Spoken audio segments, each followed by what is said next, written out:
Check out this installation video of the Clek Foonf forward facing, and I'm going to show you one of my absolute favorite features about this seat.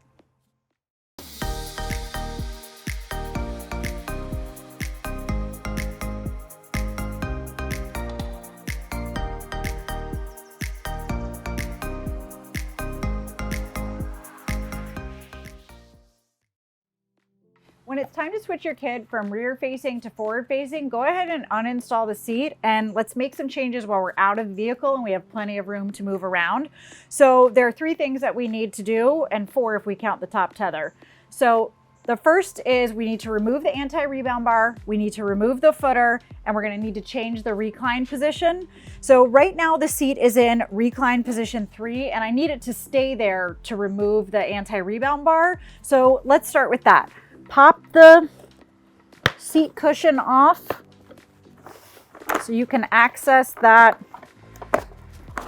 anti-rebound bar connection. If you don't have the lower anchor connectors out from installing it in the car, you're going to need to remove them from that storage location that they're in so you can access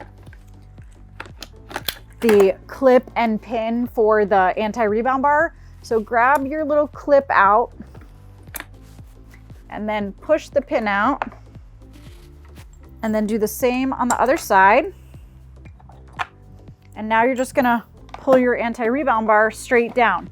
And do yourself a favor, take the extra 10 seconds to store these so that you don't lose them in case you have another kiddo that uses a seat rear facing. All right, anti-rebound bar is done. I'll deal with that later. Let's get this footer off. There's a lever down here at the bottom of it. So you're gonna lift it up and you're just gonna push down and it's gonna pop right off. This you need to save as well for any future rear facing riders. All right, let's change the recline while we have the seat in this position. So in forward facing mode, the recline of the seat has to be on either a 1 or a 2. So as a reminder, the recline lever is right here and we are just gonna shift that back. I'm gonna put it in position 1. And then the last thing that we need to do to get ready for forward facing installation is to unattach this top tether. And then I'm just gonna loosen it a little bit so that when I get in the vehicle, I can throw it over or around or under the headrest depending on what is required. So, let me show you one more thing while we're here because it'll be easier to show you here.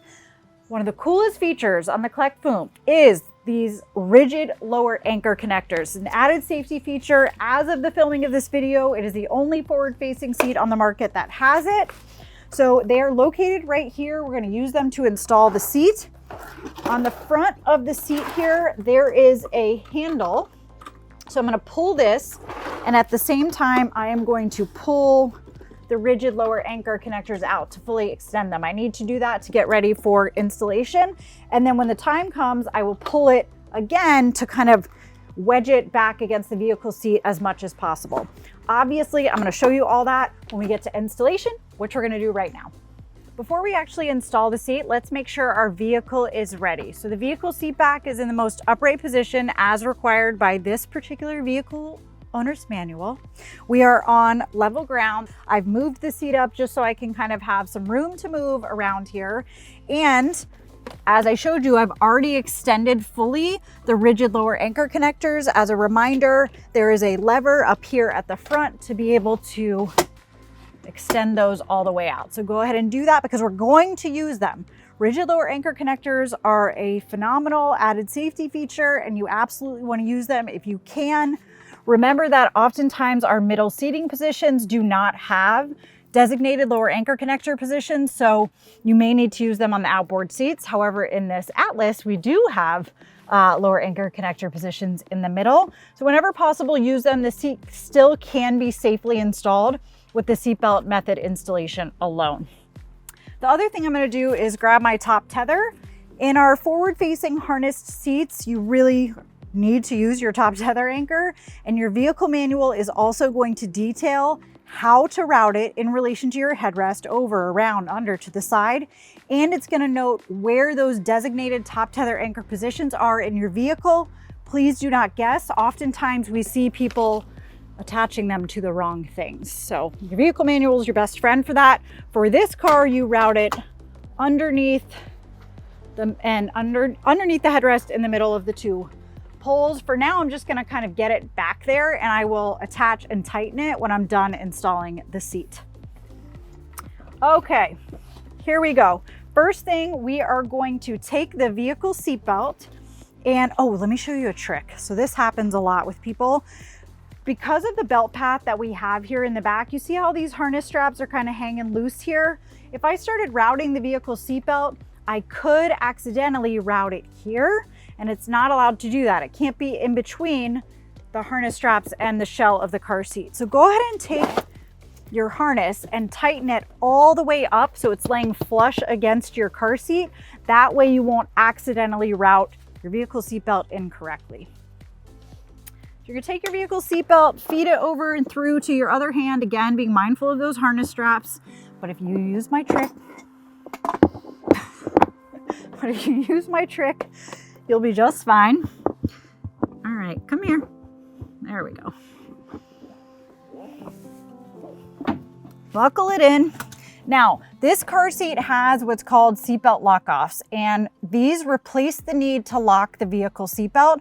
I'm not gonna do that yet because first I'm gonna get the rigid lower anchor connectors attached, but on the shoulder belt side, that's the one that I have to use. I am gonna open that shoulder belt lock-off up so that I am ready to use it when the time comes. So for now, the vehicle seatbelt is just attached.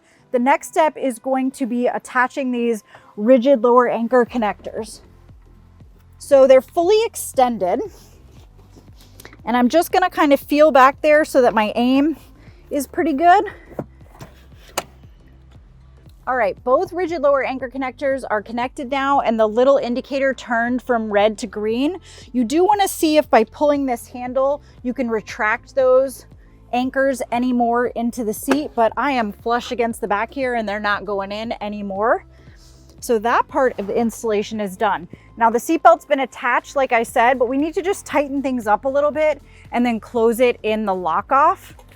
So pull that seatbelt, make sure that there's no twister turns and the lap belt portion is nice and tight around the base. Weave it up into the shoulder belt lock off and lock things off. And then the last step for this forward-facing installation is to attach the top tether.